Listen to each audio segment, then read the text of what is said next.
Hola gente, ¿cómo están? Arrancando otra clase más. Hoy vamos a hacer un tema súper importante que es teratógenos. Teratógenos, malformaciones congénitas, algunas alteraciones genéticas, en fin, todas aquellas cosas que traen como consecuencia que algunos de los procesos biológicos de desarrollo no se lleven a cabo como corresponde.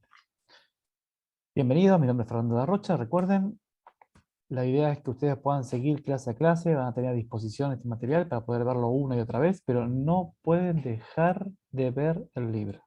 Por favor, esto es simplemente una orientación, una ayuda extra, ¿sí? Ustedes tienen formalmente las clases de preguntas y respuestas, una a la semana, 2 horas para preguntar lo que ustedes quieran. Además tienen mi Instagram, donde pueden directamente mandar un mensaje de audio, un mensaje escrito, tienen mi WhatsApp para mandarme preguntas e ir resolviendo día a día cuando están estudiando cualquier duda puntual. ¿Sí? Entonces, vimos para el primer y gran parte del segundo parcial el desarrollo normal del embrión, todos estos mecanismos que venían involucrados, y hoy vamos a ver algunas alteraciones. Como definición, malformación congénita es cualquier alteración del desarrollo normal presente al momento del nacimiento. Congénito quiere decir que está presente cuando nace, ¿sí? No confundirse con genético, que es una alteración de los genes, ¿sí? Congénito es al nacimiento. En líneas generales, estadísticamente, se dice que es hasta el 3% de los nacidos vivos. Pero habría otro 3% que no se detecta al momento del nacimiento. Son aquellos que pasados unos años uno se da cuenta. Y sería otro 3%. Así que aproximadamente entre el 5 al 6% de los nacidos vivos tienen alguna malformación congénita. Este 5%, si bien es un número grande, se cree que habría otro 5% que uno nunca se da cuenta, que uno después de grande, adulto, sospecha tiene alguna alteración genética o cuando intenta quedar embarazada, empieza a hacer estudios genéticos y ahí encuentra alguna malformación, alguna alteración genética puntual. Por eso sería casi un 10% de los que nacen vivos, de cada 10 uno. Es un número sumamente alto. Más pensando que la mayoría, ¿sí? De cada 10 uno, este 10%, la mayoría tiene que ver con cosas que hacemos nosotros y podríamos haber evitado. Si bien la mayoría de las alteraciones y malformaciones, por más que las detectemos en el 50% de los casos o más, no tenemos idea qué fue el agente causal, sí tenemos la sospecha de muchos factores distintos, que capaz la combinación de estos factores termine siendo el agente causal. Entonces, el 5% de los nacidos vivos tiene alguna malformación congénita, ¿sí? Evidente al momento del nacimiento o durante los primeros 5 años. Habría otro tanto que nunca nos damos cuenta, que se hará una radiografía en un control preocupacional y encontramos que hay una o dos vértebras que no cerraron bien, si hay alguna espina bífida, cosas muy sutiles que por ahí uno no se da cuenta en toda su vida. Entonces, casi el 10% tiene algún problema. La mayoría de este 10% no tenemos idea. Se llama de origen desconocido. Y gran parte, casi un 25%, es de origen multifactorial. Sabemos un montón de cosas que pueden haber causado en su conjunto este problema. Así que el 75% de las malformaciones congénitas no sabemos o es un conjunto de cosas que sospechamos. Definiciones, teratología. Teratos significa monstruo. Antes cuando comenzaron siempre se asociaba esto a decir, no sé, algo religioso, brujería, un monstruo, un designio. Siempre se lo asociaba con algo más supersticioso, fantasioso. Y de ahí quedó esto de teratos monstruo y logía estudio de los monstruos. ¿Sí? Entonces, no sería una definición, un término muy lindo hoy, pero bueno, quedó así. Estudio de los monstruos, como definición. Vamos a ver algunos términos. Una disrupción es una alteración una vez formada una estructura normal. ¿Sí? Deformación es una fuerza mecánica que modela parte del embrión, una vez formado. Por ejemplo, una deformación podría ser, no sé, una mujer que no quiere mostrar que está embarazada y se pone una faja que comprime, o el cordón umbilical cuando comprime así un miembro, así puede deformar. ¿Sí? Una interrupción, anomalía, después que se formó, ¿sí? Por ejemplo, una obstrucción y termina cayéndose o muriéndose un miembro, algo por el estilo. Síndrome, un conjunto de anomalías que tienen una etiología en común, ¿sí? A diferencia de una asociación, que es la aparición de varias anomalías con una frecuencia mayor a la esperada por azar. ¿Sí? Por ejemplo, es, vamos a poner ejemplos con números para tener una idea, ¿sí? Que una persona tenga una gripe en invierno, 1 de cada 10. 10%. Es frecuente. Que uno tenga no sé, una lumbalgia, ¿sí? Por un dolor muscular, 1 en 100. Que vos tengas los dos problemas al mismo tiempo, 10%, 1% se multiplica y me da ese 0,01% de posibilidades. Entonces es muy poco frecuente. Si uno multiplica las posibilidades 0,10 por 0,01, ¿sí? Te da una frecuencia súper baja. Entonces es muy raro que tengas las dos cosas juntas al mismo tiempo en el mismo momento. Ahora, si agarra gripe y lumbalgia muy frecuentemente asociado, no en el 0,001%, sino, no sé, 3%, 4%, es una frecuencia más alta de la esperada por simple azar. ¿Sí? O podríamos poner, no sé, que vos tires un dado de 6 caras y salga el número 1, es 1 en 6. Es una posibilidad en 6. Que tires otro dado y salga el 1, 1 en 6. Pero la posibilidad de que tires los dos dados y salga 1 en 6, 1 en 6, es 1 en 36. ¿Sí? 6 por 6, 36. Entonces ya es muy poco frecuente. Ahora, si vos tiras los dados y sale en el 50% de los casos 1 en 6, 1 en 6, es más esperado que lo que por azar debería darse. Entonces hay una asociación. ¿Sí? Nada, después hablaremos un poquito más. Lo que hablábamos hoy, la gran mayoría, casi 50%, es de origen desconocido, no tenemos idea. ¿Sí? Otro gran parte es multifactorial, casi 25%. O sea que sumamos, es casi un 70%, 75%, 3/4 parte, no tenemos idea, es un conjunto de cosas. ¿Sí? Luego le sigue lo genético, ¿sí? Lo ambiental y por último, ¿sí? Algunas otras causas como los vasos gemelares y demás. Vamos a ver algunos, o clasificando. ¿Sí? Siempre está bueno uno entender, dar la definición, la clasificación y después hablar puntualmente de las características. Y eso uno se puede orientar para todo. Cuando estudie, no sé, histo, decís la definición de epitelios, cómo se clasifican los epitelios y luego las características de cada uno. Y así todo. Sería lindo que ustedes puedan organizarse cuando estudien la definición, la clasificación, características. En cuanto a malformaciones congénitas, tenemos que pueden ser de origen genético o, ¿sí?, de origen ambiental, no genético, externo. ¿Sí? Dentro de lo genético puede ser una alteración en el número, que haya un gen, un cromosoma de más o un cromosoma de menos. O puede ser estructural, un pedacito de un cromosoma. ¿Sí? Ahora vamos a hablar un poquito después al final sobre lo genético. Pero dentro de las malformaciones tenemos de origen genético o no genético. Dentro de lo no genético puede ser una enfermedad materna preexistente o algo ambiental. Alguna droga, algún teratógeno, un virus. ¿Sí? Ahora vamos a hablar un poquito después de eso. Pero con este concepto uno se va acomodando. Te hablo de malformaciones congénitas. En tu cabeza decís, de origen genético puede ser alteración en el número de cromosomas, que tengan cromosomas de más o cromosomas de menos. Eso es numérico. Si tiene de más, una trisomía. Si tiene de menos, una monosomía. ¿Sí? Si es estructural, un pedacito de cromosomas. Ahí hablamos de las translocaciones, ¿sí? Hablamos de algunas cosas puntuales, genéticas. Ahora, si hablamos de origen no genético externo, ambiental o materno, tenemos que entender que nuestra historia, con casi 2 millones de años sobre el planeta, para ubicarnos, hace 200 años la máquina de vapor. Comenzaron los primeros 200 años, no hace mucho. ¿Sí? Hay cosas que son relativamente nuevas. ¿Sí? El teléfono, mirá, y hace el tren. Entonces, ¿por qué te cuento esto? Esto es una computadora, una de las primeras computadoras. Imagínate lo que es la ingeniería, lo que es la gente de sistema, las mentes brillantes para crear esa primera computadora. Yo hoy no tengo ni idea ni cómo poner esos dos cables para enchufarlo. Más que enchufar y desenchufar y poner un auricular. Pero imagínate la gente, mentes brillantes que pudieron crear esto, un auto, un barco.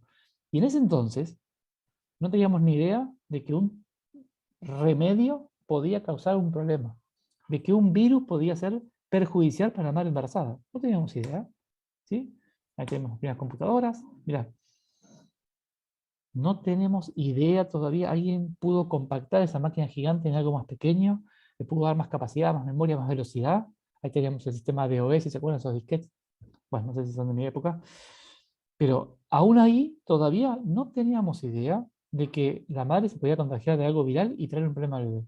Hoy es algo re común. Vos decís, no, una rubiola, una gripe, la mujer está embarazada, la cuidás, algún remedio, ¿no? Hay que consultar. En esa época no sabíamos. Entonces, mirá tanques de guerra, mirá estos autos, ¿sí? Entonces, esto es la década del 60. Vos imaginate cómo había avanzado la tecnología y todavía no sabíamos. Esto para entender que esto de la teratología es algo relativamente nuevo, ¿sí? Y estos aviones, es increíble, yo cuando pienso en esto y no teníamos idea de que la mujer podía, le dábamos cualquier remedio. En esta altura, la mujer está embarazada y tomaba cualquier remedio, cualquier antibiótico, cualquier anticonvulsivante, ¿sí? Entonces, para tener una idea en cuanto a números, la rubiola 1940, recién ahí, ¿sí? De hecho, para conceptualizarlo son 80 años. 80 años tu abuela, tu abuelo, hoy puede estar vivo. Y cuando nació, la madre podía estar tomando cualquier tipo de remedios o enfermedades y no sabíamos. Enfermedades en 1940, ahí se dieron cuenta, ahí empezaron a asociar que algunas enfermedades traían problemas a la mujer embarazada y empezaron a cuidar a la mujer embarazada de gente que estuviese enferma. Y para el 1960, recién ahí, con el primer remedio, que fue la talidomida, que trajo algo muy, muy, muy llamativo, ¿sí? Recién ahí nos dimos cuenta de que los remedios podían también tener algún problema a la mujer embarazada. Entonces, 1960 hablamos de 60 años. Tus padres. Tus padres podrían estar naciendo y tus abuelos tomaron cualquier cosa. ¿Sí? Entonces, para tener una idea de que es tan nuevo esto, de hecho la talidomida, como fue un remedio que causó tantos problemas tan frecuentemente y tan groseros, la mayoría de los que lo tomaron le faltaban los brazos o las piernas. Y a la mayoría. Porque hay muchos remedios que causa 1 en 100. Poco frecuente. Entonces era muy difícil encontrarlo, porque vos imagínate que una vez que uno nace, tiene un problema, decía a la madre, ¿qué tomaste hace 10 meses atrás? El jueves a las 4 de la tarde. No sé qué tomé. En ese momento uno tomaba vino, fumaba, tomaba remedios que le daba el médico. Si vos me preguntás hace 3 meses atrás si tomé algún remedio, yo no me acuerdo. Imagínate a la mujer embarazada con todas las alteraciones emocionales, preguntarle hace 10 meses, 11 meses, hace un año atrás, ¿qué tomaste? Por eso era tan difícil hacer el interrogatorio y saber lo que uno tomaba, hacía o se enfermaba para asociarlo con alguna enfermedad. Pero claro, la talidomida causó tanto problema en tanta gente que fue súper evidente. Entonces, a partir de ahí, nos dimos cuenta que los remedios podían tener algún problema. Para que se vea afectado, tenemos que entender conceptos como la susceptibilidad. ¿Sí? Que el momento en el cual uno tenga una enfermedad o tome un remedio es súper importante. No solo el momento, sino la carga genética que haga que sea susceptible a ese teratógeno. ¿Sí? Entonces hay conceptos que vamos a ir viendo. ¿Sí? Entonces, depende la madre y depende del bebé. ¿Sí? Cuando uno hablaba de la placenta, antes se pensaba que era una barrera. Hoy entendemos que no es una barrera que limita y protege, sino que sería como un riel de un tren que va en doble sentido. Que la venta de pasaje no es para todo el mundo, algunos sí, otros no, ¿sí? Pero pueden viajar varios pasajeros. Si no es una barrera, sino sería un medio de transporte ida y vuelta donde muchos se pueden incluso colar sin autorización. ¿Sí? La carga genética es sumamente importante. ¿Sí? Entonces siempre por eso está bueno cuando uno hace interrogatorio preguntar tus padres, tus abuelos, porque siempre está la susceptibilidad y hay muchos problemas que vienen a raíz. Entonces, ¿qué necesito para que se produzca una malformación? ¿Cuánto tiempo estuve expuesto? No es lo mismo estar expuesto unos minutos que un día entero. ¿Sí? Vamos a ver algunos fármacos en general. El momento de exposición. ¿Sí? Hay, ustedes recuerden, cuando hablamos de los mecanismos biológicos del desarrollo, ¿sí? Una de las cosas que teníamos de presente era la cadena de inducciones, que uno tenía que expresar un mensaje, ese mensaje llegar a una célula susceptible que tiene el receptor, y eso es en un momento puntual. Por ejemplo, vos tenés que sacar la carta de tu casa cuando pasa el cartero. Si vos sacás la carta fuera de tu casa un día antes, el cartero ni la vio, el viento se la llevó y el cartero no lleva la carta. Entonces vos tenés que sacar la carta de tu casa cuando pasa justo el cartero. El cartero tiene que llegar al domicilio cuando hay gente que se la reciba. Porque si deja la carta en la puerta, de vuelta, viene un día de lluvia y se mojo. Entonces, por eso es tan puntual ese concepto. Bueno, hoy con el tema los correos electrónicos para ustedes suena muy raro, pero imagínense eso, que vos tenés que sacar la carta cuando pasa el cartero. Y eso es la inducción o la señalización. Por eso el teratógeno que afecta a un receptor tiene que ser ingerido justo cuando el receptor se expresó en esa célula. Por eso el momento en el cual también la cantidad, obvio la concentración, la predisposición, como dijimos, genotipo del feto, el genotipo de la madre, ¿sí? Y el momento en el cual actúa.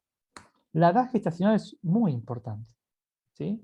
No es lo mismo que un teratógeno afecte al bebé cuando se está formando que afecte al bebé cuando ya está formado. Si lo afecta cuando se está formando, tiene muchas posibilidades de tener un problema grave el bebé. Ahora, si el teratógeno afecta cuando el bebé ya está formado, tiene pocas posibilidades de ser un problema grave, ¿sí? Pero, al contrario, en cuanto a la posibilidad de contagiarse, es muy poco frecuente que se contagie al principio del embarazo, pero es muy probable que se contagie al final, ¿sí? Entonces, tengo que saber que al principio del embarazo, si yo recuerdo estas lagunas de sangre materna con las vellosidades terciarias, tenía muchas capas entre la sangre de la mamá y la sangre del bebé. Por eso un remedio, un tóxico y demás es poco frecuente que pase porque las capas son muy grandes. Esas capas, conforme crece el embarazo y necesite más oxígeno, más nutrientes, se van afinando para dejar pasar más oxígeno, más nutrientes, ¿sí? Entonces, como se afinan para el final del embarazo, es muy frecuente que pasen gérmenes, que pasen teratógenos. Pero si pasan, pocos problemas. Ahora, al principio del embarazo, las capas son largas, es poco frecuente que pase, pero si pasa, genera mucho daño, ¿sí?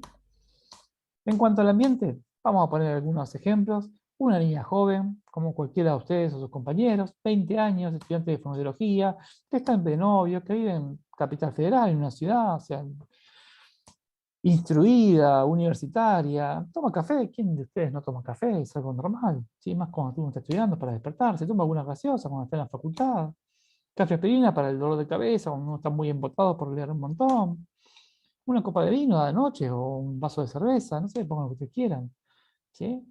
Vamos a describir, fuma, o por ahí los padres fuman, no sé, o los amigos fuman cuando se juntan a estudiar. Hay muchas pequeñas cosas que uno por ahí pasa como desapercibidos, porque son cotidianos, porque uno piensa que no hace nada. Uno cuando inhala humo de cigarrillo de otra persona es un fumador pasivo. Claro, un fumador pasivo es muy poco frecuente que te genere problemas. Sí, muy poco frecuente, pero si te genera problemas, a vos no te va a importar la estadística. A vos te va a decir, ah, no, pero era el 0, no sé cuánto por ciento. Ya está, tenés un problema. Entonces, ir entendiendo esto como ir comprando numeritos. Uno va comprando números de la lotería para un problema. Claro, compraste un número, pero no te pasó nada este año. Compras dos números y no te pasó nada. Pero cuando compras 10, 15, 20 números, tenés alta posibilidad de tener un problema. Tuviste un esguince, te torciste un pie, es algo normal. ¿Quién no tuvo un esguince caminando, jugando, corriendo? Vas a la guardia, ¿qué te hacen? Radiografías, dos, tres radiografías, frente perfil. Tomas analgésicos, tomas antibióticos si hay alguna infección en la garganta, ¿sí? ¿Sí? Entonces, cuando uno se quiere acordar, en un día, en una semana, en un mes, uno puede haber tenido diferente exposición a diferentes cosas que no son tan saludables para ninguna persona en general. Tomar Coca-Cola, café, tomar remedio, pero lo tomamos como algo tan normal, ¿sí? Después, obvio, estamos en invierno y estamos pensando que en 3 meses viene la primavera y empezamos a cuidarnos y empezamos a comer dietas ridículas, bajas en nutrientes, ¿sí? No sé, unas ensaladas de zanahoria con medio huevo, esas cosas ridículas que a veces uno hace. Y podemos saber que la vitamina A, el exceso es teratógeno, no por comer zanahoria, no por pero vamos sumando cosas. Como mal, estoy malnutrida, no sé, hago una ensalada de zanahoria, después utilizo cremas con vitamina A y después como tengo cansancio en la vista por estar leyendo mucho, el médico me receta sobrecitos con vitamina A. La hipervitaminosis A es teratogénica. Entonces vamos a no irnos a los extremos, sino empezar a entender la suma de pequeñas cosas que uno puede estar haciendo, ¿sí? Hay vitamina A para el cansancio ocular, ¿sí? No sé, ensaladitas, arvejas. Estoy estudiando, vivo solo, me hago ensalada, abro latas a cada rato. Conservantes, colorantes, acidificantes. Que obvio, cuando vos te fijas, la cantidad que tiene una lata no es nada. De hecho, hay un montón de estudios que dicen que la cantidad de conservantes que tiene lata no es malo para el cuerpo. Pero nadie hace un estudio de la suma de una lata, 2, 3, 4, 5 al día. toda la semana, todos los meses, toda tu vida, ¿sí? Entonces cuando uno se pone a pensar, está consumiendo un montón de cosas artificiales, poco naturales, que no serían tan buenas para el cuerpo. Y de vuelta, suma todo. No mires nada en particular, porque todos los estudios son uno en particular. Todos los estudios, si vos consumís, no sé, una lata, si vos fumas un cigarrillo, ¿sí? Entonces, entender eso. Lácteos, ¿sí? Quesos, fermentados. Y vamos de vuelta. Carnes, ¿sí? Cosas tan poco saludables hoy que lo tomamos como algo normal, ¿sí? Hoy entendemos que la gente que consume carne tiene más problemas que la gente que no consume carne. Ni hablar si vos tenés alguna enfermedad. Hay gente que ya tiene alguna enfermedad, 2 o 3 de base, y tiene que tomar 2 o 3 remedios. Y esto es algo súper común. Decir, mira, estoy tomando antihipertensivos toda tu vida. Gente que es diabética que toma 2 pastillas para la diabetes, que se inyecta, que toma anticonceptivos. Los anticonceptivos son teratogénicos, causan problemas en el embarazo. Claro, uno los toma para no estar embarazada, pero cuando hagamos el tema de anticonceptivos, ahí charlamos un poquito de que la eficacia no es del 100%, es del 99,98%. O sea, de cada 1000 personas, 1 o 2 pueden tener problemas. Y a eso sumale si me olvido un día, si lo conservo, no sé, lo tengo en el bolsillo del pantalón, me siento y la temperatura no es la adecuada, la humedad, expuesto al sol, qué sé yo, tantas cosas que pueden pasar que baja la efectividad. Y si estoy tomando anticonceptivos cuando estoy embarazado, tengo riesgos. Y así anda sumando, ¿sí? Entonces, hay que entender que mi vida afecta a mi salud. Y esto en todo en general, ¿sí? Lo mismo lo que estamos comiendo. Pasamos de una vida de comer plantas, frutas, verduras, de obtener alimentos más naturales a todo ultraprocesado. La cantidad de conservantes que tenemos, la relación entre calorías y nutrientes, hoy se cree que tenemos que consumir entre 7 a 9 porciones de fruta y verdura de diferente color de mi propia huerta orgánica para considerarme bien nutrido. Entonces, hoy entendemos la cantidad de constipación que encontramos, de dolores de cabeza, de sobrepeso, de colesterol, de diabetes. La diabetes es una enfermedad que está creciendo cada 20, 30 años un 250%. ¿Por qué? Porque más alimentos ultraprocesados, más cantidad de harinas. Entonces, todos estos problemas tenemos que entender que forma parte de ese 70-75% de no tengo idea de qué es y el conjunto de cosas que estoy haciendo. O sea, 70-75%. Por eso tenemos que empezar a entender que vos querés una vida saludable, depende de vos. Empecemos a cambiar hábitos. Todo en general, no solo porque pensar en poder estar embarazada y cuidarme para no tener una malformación. Pensar que la mayoría de las enfermedades, casi el 80% de las enfermedades que vos puedas tener en tu vida, podés evitarlas con un mejor estilo de vida. ¿Sí? Entonces vos me decís, no, pero una pizza, ¿qué te puede hacer una pizza una vez a la semana? Yo te diría que nada. Capaz que todo el mundo te diría, no pasa nada. Una empanada y una pizza, una empanada. Me viene un cumpleaños, me viene un pancho. ¿Qué te puede hacer en un mes? Una pizza, una empanada, un pancho. Nada. Qué sé yo, no sé, me compro esos arepas pequeños, no sé, compro galletas dulces, esas. Tienen una carga de azúcar.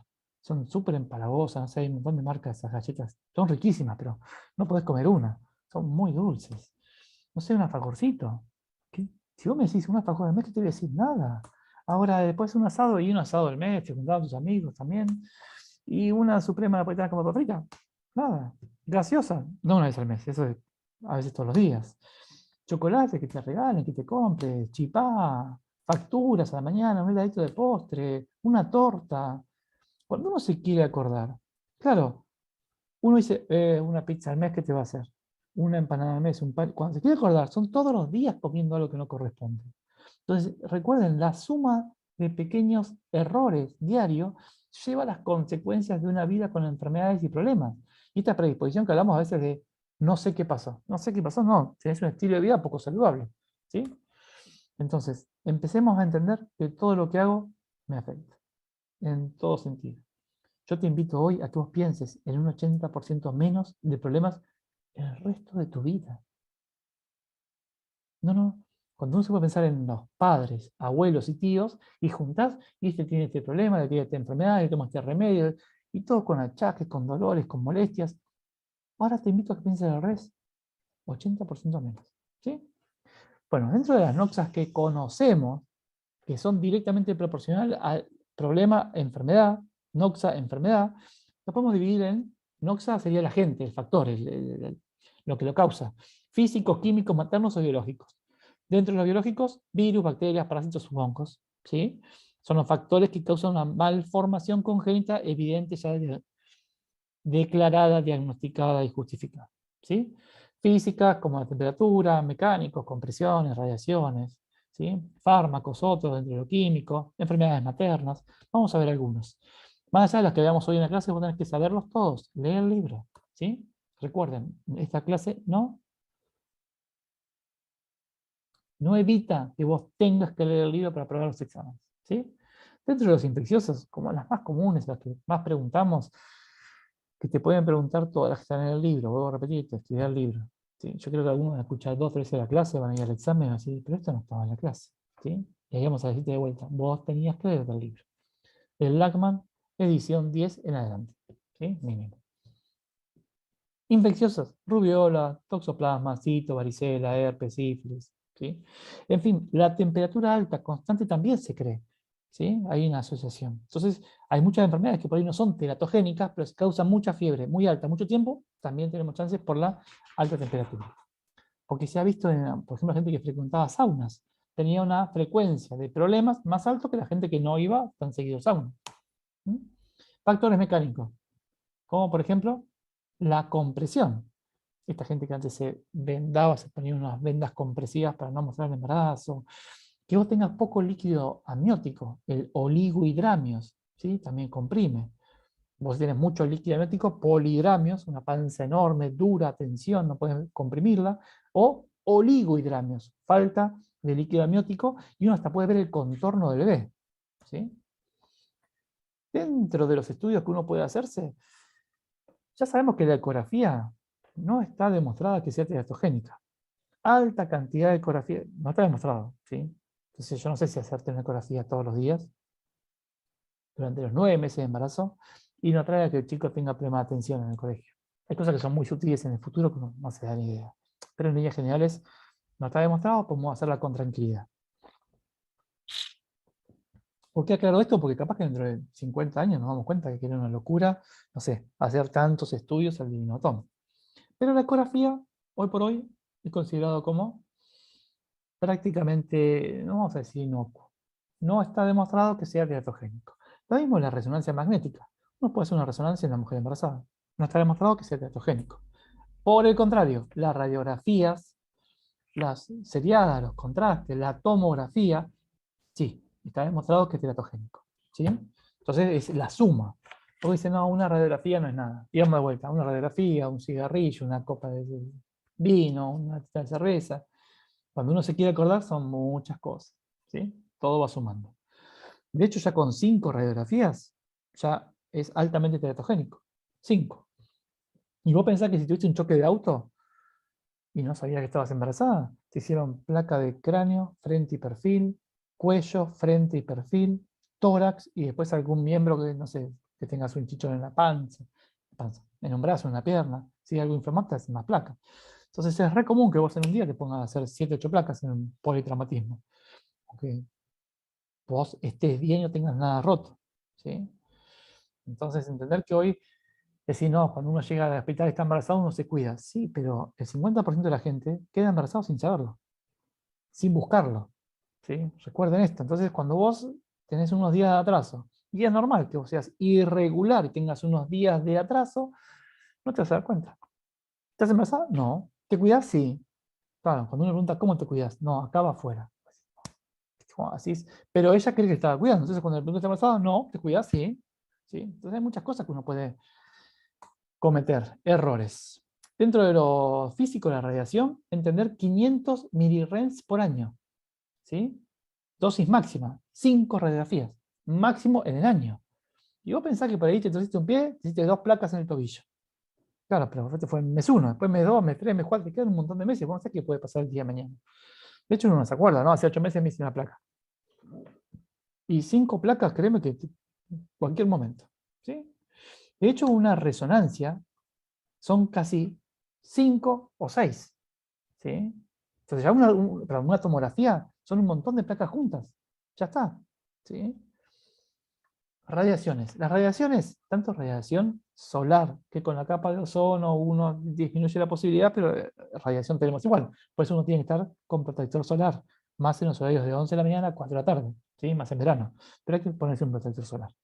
La radiación, en general, como la radiación ultravioleta, la radiación que uno puede hacer cuando se aplica una radiografía, afecta de forma directa e indirecta al ADN. Afecta directa e indirecta al ADN. Y esta alteración del ADN puede producir un cáncer. Entonces la gente cuando dice, no, yo quiero una radiografía por las dudas, me quedo más tranquilo. Si no la necesitas, no te la hagas. Dejen de pedir estudios. Créeme que en la guardia del hospital, la cantidad de gente que viene pidiéndome, ¿sí? No, no, estoy con un resfrío, pero tengo tos un montón, no se me pasa. Uno escucha los pulmones, no escucha nada. Excelente entrada de aire. Oxigenación 99%. No, pero yo me quedo más tranquilo si me haces placa. Le encanta irradiarse. Claro, después de 10 años vos tenés un cáncer de tiroides y decís, ah, me tocó. No, no te tocó. Fue la suma de pequeñas cosas que vos fuiste haciendo que en un momento tu cuerpo, lamentablemente, no lo pudo manejar. Entonces, eviten lo que no me hace bien. O un cigarrillo, vamos de vuelta, lo mismo. ¿Viste cómo decís? Evita fumar si vos sabes que trae problemas, que aumenta la probabilidad. ¿Sí? En fin, nada. Una vez se piensa de fumar, cáncer de pulmón. Dice, no, mi mamá no, fumaba y no tuvo cáncer de pulmón. Claro, pero tuvo un cáncer de mamas. El cigarrillo aumenta la incidencia de cáncer de mama.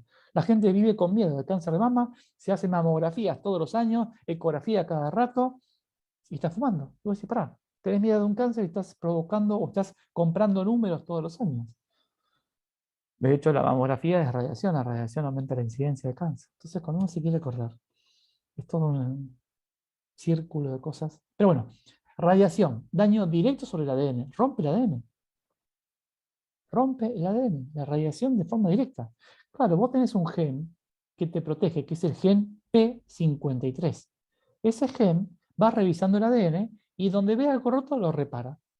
Entonces, radiación rompió, el gen P53 que va controlando, encontró un problema, lo repara. Si no lo puede reparar, mata a la célula, desencadena lo que es la apoptosis y se muere esa célula. Pues qué bueno, tengo vigilantes, sí. Ahora, la radiación justo incide en ese gen P53. Lastimó al vigilante. Nadie controla. Aparecieron cáncer después del día de mañana. ¿Sí? Y la radiación indirecta. La radiación indirecta tiene que ver con que la radiación altera el electrón de la última órbita de otras moléculas y deja esa molécula alterada por la falta de un electrón.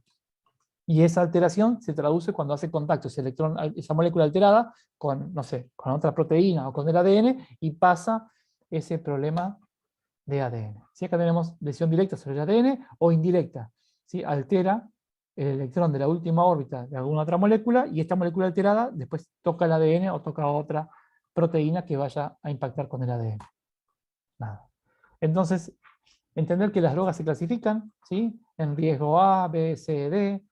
Si vos me decís una C y D, es teratogénica. A, sin riesgo evidente. Ojo eso. ¿Sí? Cuando hablamos de riesgo A, la gente lo toma como si fuese pasto, agua. ¿Sí? Y la idea es entender que no está demostrado, ojo. ¿Mm? Y mucho menos la combinación. Si no, este remedio no está demostrado que sea teratogénico. Claro, pero después lo sumas con este otro, con este otro, con este otro, y nadie hizo un estudio con esos 22 remedios que tomaste vos en el mes. Entonces, intentemos no tomar remedio, o lo menos posible. Me duele, bancatera. Duele mucho, tomar un analgésico. Dos, que te recete tu obstetra. ¿Sí? Y lo menos posible. ¿Sí? Vamos con los primeros. Talidomida. Fue el primer remedio en el cual nos dimos cuenta. ¿Por qué? Porque nacían sin brazos y sin piernas. ¿Sí? Algo que se llama amelia, meromelia y focomelia. Amelia es sin miembro. A, sin. Melia, miembro. Entonces, amelia, sin miembros. Sin brazos, sin piernas, era súper evidente. Algunos hacían sin los 4 miembros. Entonces, fue tan evidente, porque la mayoría que lo tomó tuvo ese problema, que dijeron, ¿qué tomaste? Y toda esa gente le tomó talidomida. Entonces fue muy característico. Vos imaginate que hay, por ejemplo, hay un remedio que puede tomar la mujer cuando está embarazada, afecta al bebé en formación y produce un cáncer a los 20 años, un cáncer de cuello uterino a los 20 años como efecto teratogénico. Y vos imaginate cuando le preguntás con 20 años, ¿qué tomaba tu mamá en el tercer mes de embarazo? Y no sabe.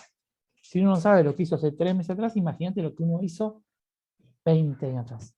¿Sí? Entonces, para tener una idea, en cambio, esto fue tan evidente, ¿sí?, que trajo problemas. Después léalo, ¿sí? Es muy frecuente porque fue primero, ¿sí? Te van a preguntar porque fue clásico y característico. ¿Sí? Era un antiemético, un tranquilizante, es normal el embarazo tener vómitos, así como le damos Reliberam hoy, se daba en ese momento, ¿sí? Basta, tengo a mis perros inquietos, perdón. Aspirina. De vuelta, no está demostrado su teratogenicidad, pero causa un problema en uno de los conductos arteriosos, en un conducto entre el corazón, y puede producir un soplo. ¿Sí? En el resto, no lo sabemos. Remedios hay un montón, ¿sí? IECAS, es re común. El IECA es el enalapril para la presión, uno de los fármacos más utilizados hoy en Argentina, ¿sí? Y es teratogénico. Entonces vos venís tomando enalapril para la presión, quedaste embarazada, no te diste cuenta, problemas, ¿sí? Antidepresivos, ¿sí? Anticoagulantes, litio para la gente bipolar, antibióticos, ácido valproico, fenitoína, isotretinoína, hay un montón, ¿sí? Streptomicina, también me falta acá, que causa sordera, hay un montón de remedios, fármacos, que uno puede estar tomando. Y que siempre la pregunta es, ¿estás embarazada? No. Vos tenés que decir, no lo sé. Me cuido y explicarlo. Entonces uno ya puede saber si hay alta posibilidad o baja posibilidad. Drogas de abuso, ¿sí? Malformaciones en cráneo, cardíacas, retraso del crecimiento, retraso mental, problemas neuroconductuales. Un problema neuroconductual en tu chico de 5 años, tan difícil de ver. Uno, porque siempre lo negamos, no, es la maestra que es aburrida, es el colegio que no le exige mucho, o el colegio que le exige mucho. Típico, uno justifica de todas formas, ¿sí? Si el colegio no te exige, no, se aburre, chico, después está distraído. Te exige un montón, no. Entonces, uno lo justifica tanto, y por ahí tiene un problema de atención, déficit de atención, como efecto teratogénico de las malas decisiones de la madre durante su embarazo, ¿sí? En general, el retraso mental es algo bastante frecuente. Hay cosas muy leves, hay cosas muy graves. El tabaco retraso del crecimiento intrauterino. El bebé es muy chiquito, muy propenso a infecciones y a problemas. Aumenta el riesgo de muerte neonatal y, casos más graves, retraso mental. ¿Sí? El tabaco, ¿sí? En general, algo muy frecuente, ¿sí?, son los chicos con bajo peso al nacer, abortos espontáneos, ¿sí?, infecciones frecuentes cuando nacen y riesgo de muerte. Pero también hay que pensar que el cigarrillo puede traer cáncer de labio, cáncer de laringe, de esófago, de tráquea, de estómago, de páncreas, riñones, vejiga. Entonces, mama, cuando no es solo el pulmón, decir, no, no, pero yo los veo fumar y los veo bien. No, claro, esto parece cualquier otra cosa. Dice, no, no, pero ya dejó de fumar, fumó hace 20 años. ¿Sí? Claro, fumó hace 20 años, tomó alcohol hace 10 años, no sé, se de peso hace 5 años. La cantidad de cosas que exigimos por el cuerpo, ¿sí? Y esto es lo que hablamos, las cosas muy sutiles no se da cuenta. Trastorno de conducta. No te das cuenta. Adolescentes súper rebeldes. Que uno va justificando por la edad, por el colegio, porque los padres se separan, porque uno justifica por todo. Realmente lo que menos podemos pensar es que tiene un problema. ¿Sí? Retraso del crecimiento intrauterino es algo que se va a ver en la mayoría, ¿sí?, de las malformaciones. Y esto es un subdesarrollo de todo el sistema inmunológico, por eso tiene mayor cantidad de enfermedades cuando nace, infecciones y muerte. ¿Mm? Alcohol. ¿Cómo vamos? Vamos a decir cuánto puede tomar. Y nada, ¿cuántos números querés comprar vos? Una copa me hace mal y comprar un número en la lotería, ¿no?, y pegarle al gordo de Navidad. Muy poco frecuente. Ahora, le pegaste al gordo de Navidad y tenés un chiquito con malformaciones del tubo neural, retraso mental, ¿te querés? ¿No? Pues no te querés matar. Pero te vas a sentir tan mal por haber hecho una tontería así. Ya de por sí, el alcohol es una droga, no sé si sabían. El alcohol es una droga. Legal, pero es una droga. Entonces, consumís alcohol, estás consumiendo drogas. Yo la puedo dejar cuando quiera. ¿Le suena eso? Para todas las drogas es lo mismo. La puedes dejar, pero no la estás dejando, la seguís consumiendo. Social, bebedor social. ¿Sí? Sos un adicto social. Entonces, cuando uno se quiere acordar, hay muchas cosas que no nos hacen bien. De hecho, ni siquiera es rica. Porque recordar la primera vez que tomaste una cerveza amarga, agria, fea. Claro, después uno se esfuerza por esto de lo social, de querer agradar, del grupo, y terminas tomando y después te termina gustando. Luego el cigarrillo. El primer cigarrillo, decime que fue, qué rico este sabor. No, horrible, todo sí, no te gustó, pero uno lo sigue forzando. Imagínate, cosas poco saludables las forzamos para que nos guste. No, la verdad que el ser humano hace cosas que hoy, o mejor dicho, que hoy son tomadas como algo habitual, pero en 30, 40, 50 años van a decir lo que hacía esta gente. Van a decir, mataban animales para comer. No, no, no, hay cosas que conforme vaya avanzando la sociedad, vamos a ver que éramos tan primitivos y cavernícolas. Vos pensás que hace 400 años atrás teníamos esclavos. Otro ser humano era un esclavo. 400 años, no estamos hablando de 10.000 años antes de Cristo. ¿Sí? Entonces hay cosas que cuando avanza la civilización, uno ve para atrás y dice, éramos cavernícolas, no sabíamos nada. Lo mismo, la verdad que la gente se lastima el cuerpo al divino botón. En fin, nada. Otros químicos, plomo, ¿sí?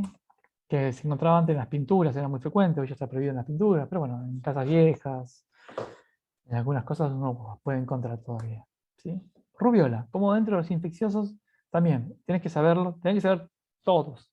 Pero la rubiola, como fue el primero, ¿sí? Fue característico, emblemático, fue la primera enfermedad que asociamos.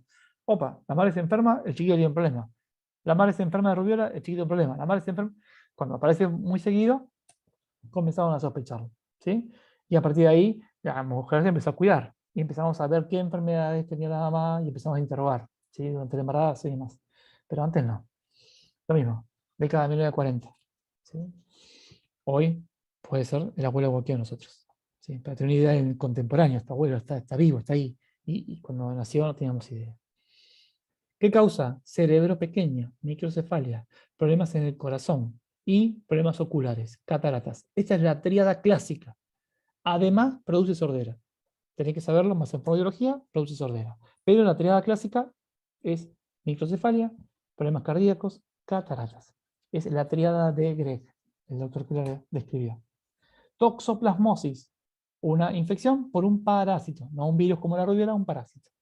Y este parásito hace su ciclo en el gato. En el gato ingresa, el parásito pone huevitos, sale la materia fecal de los gatos, lo ingerimos nosotros.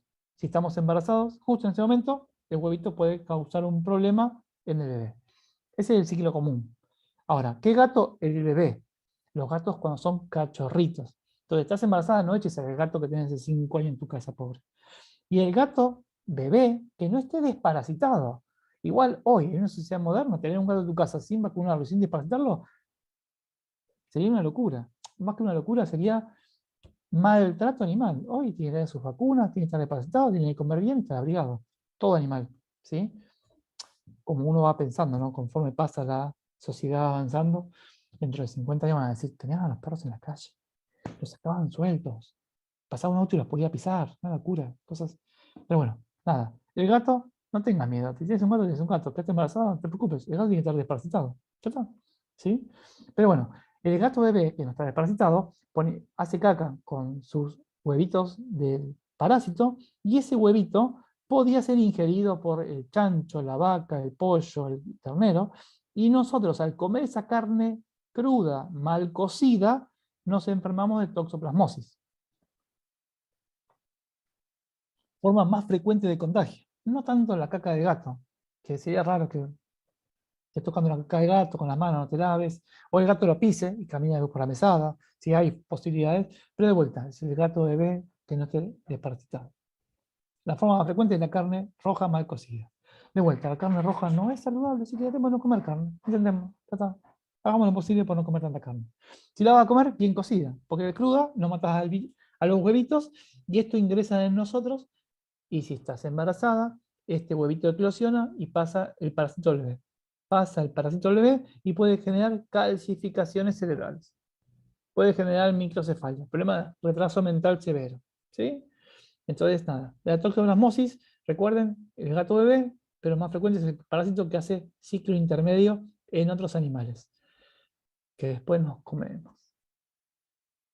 Traten de no comer seres vivos, intentemos. ¿Sí? Entonces, ¿a quién temerle más? ¿Al gato o a la vaca? Y nada, el fondo de los contagios es comer carne cruda. Que si no, no, me gusta jugosito, me gusta término medio. Claro, no, no matas los bichos y te los comes. Como hablábamos al principio, esto para tóxico como para todo. Al principio, primer trimestre, mucho daño, pero el amarillo es contagio, muy poco se contagia, porque dijimos que la barrera hematoencefálica, esta separación entre la sangre con todas las capas de citotrofoblastos, sincicio y el mesodermo son muy anchas, entonces pasa muy poco, pero sí pasa mucho daño. Al final del embarazo pasa muy frecuentemente, muy seguido, pero el daño es muy pequeño porque está formado el embrión. Esto para todos los teratógenos en general. Citomegalovirus, ¿sí? Otro virus, enferma la mamá, puede pasar al bebé. Retraso mental, sordera, retinitis, microcefalia, hidrocefalia, ¿sí? Dentro de las enfermedades que afectan a los genes. Vuelvo a decirte, te nombro algunos para que entender algunos procesos, pero tienes que saberlos todos, estudiar del libro. Las enfermedades genéticas, hay un montón, ¿sí? Pueden ser del número o de la estructura. Del número de cromosomas, me sobre uno, me falte uno. Si me sobra uno trisomía, me falta uno monosomía. Pero a veces es un pedacito que se rompe, ¿sí? Una delección, se rompe un pedacito en cromosomas. Tengo una enfermedad cromosómica estructural. Puede ser una translocación, mira, se rompe y se pega en otro cromosoma, ¿sí? Entonces puede haber un montón de pequeñas causas. Y si son por número, por lo general son no disyunción. No se separó, se fue el cromosoma por una célula, y si esta célula se fecunda, normalmente tendrá que tener en la meiosis un cromosoma para cada lado. Si se fueron los dos para acá y viene el papá con un cromosoma, tengo 3 cromosomas de un solo par. Trisomía. ¿Sí? Dentro de las trisomías, la más frecuente, la que tienen que saber sí o sí o sí o sí, es la de Down, porque la vamos a ver muy frecuentemente en el trabajo diario, ¿sí? Es muy frecuente. Es una de las malformaciones o trisomías más frecuentes que tienen una vida extendida, ¿sí? 40, 50 años, suelen tener muchas malformaciones cardíacas, ¿sí? Muchas características faciales muy evidentes, ¿sí? Léanlas, sépanlas, ¿sí? Síndrome de Edwards, otra trisomía, pero por lo general mueren en pocos días, a lo sumo algunos meses, ¿sí? Las trisomías no viven mucho, salvo la de Down, el resto, pocos días, meses, ¿sí? Creo que la de Pató hasta un año puede vivir, pero se mueren muy rápido, ¿sí? Trisomía del par 18. Trisomía del par 13, ¿sí? La de Pató, lo mismo. Yo hago un cariotipo, lean cómo se hace un cariotipo, y cuando veo 3 cromosomas de un par, trisomía. Si hay trisomías de otros pares, se aborta. La que nace en par 13 y 18, pero se muere hasta el año, y par 21. ¿Sí? Trisomías. Monosomías, que me falte un cromosoma. ¿Sí? Yo tengo que tener 23 pares. De a 2, así, 23. Me falta uno, tengo 22 pares y uno que quedó suelto. La única monosomía que sobrevive es la síndrome de Turner. Monosomía del par sexual. Vieron que la mujer tiene XX, el hombre XY. En el caso de que tenga solo una X, me falta el compañero, tanto la X como la Y me faltan, tengo solo una X, se llama síndrome de Turner. Al no tener la Y, obviamente tiene caracteres femeninos, ¿sí? Entonces se ve como si fuese una niña, ¿sí? Pero no desarrolla caracteres secundarios, ¿sí? Como una niña baja estatura, no desarrolla mamas, no desarrolla curvas, ¿sí? Suelen ser estériles. Trisomías del par sexual. Ya dijimos de los autosomas, los cromosomas, tenemos el par 13, 18, que viven menos de un año, y el par 21, síndrome de Down, ¿sí? Que es uno de los que tienen larga sobrevida. Ahora, del par sexual, monosomía, síndrome de Turner, trisomía, Klinefelter, como las más características. Después hay una trisomía que es el triple X, meta hembra, super hembra, y X y Y. ¿Sí? En fin, hay otras, pero son poco frecuentes. Síndrome de Turner, ¿ves? No desarrolla caracteres secundarios, suele tener un cuello corto, que se llama una membrana, que este cuello así, como en el esfinge, se abre, bien amplio. Y malformaciones del tubo neural, esto lo dejamos para el sistema nervioso, creo que ya lo dimos en el sistema nervioso. Chicos, manden mensaje por Instagram. Fer, arrocha, ¿sí? Me mandan mensajitos y respondo lo que ustedes necesiten. Nos vemos en la clase de consultas y luego en los exámenes. Chao, chicos.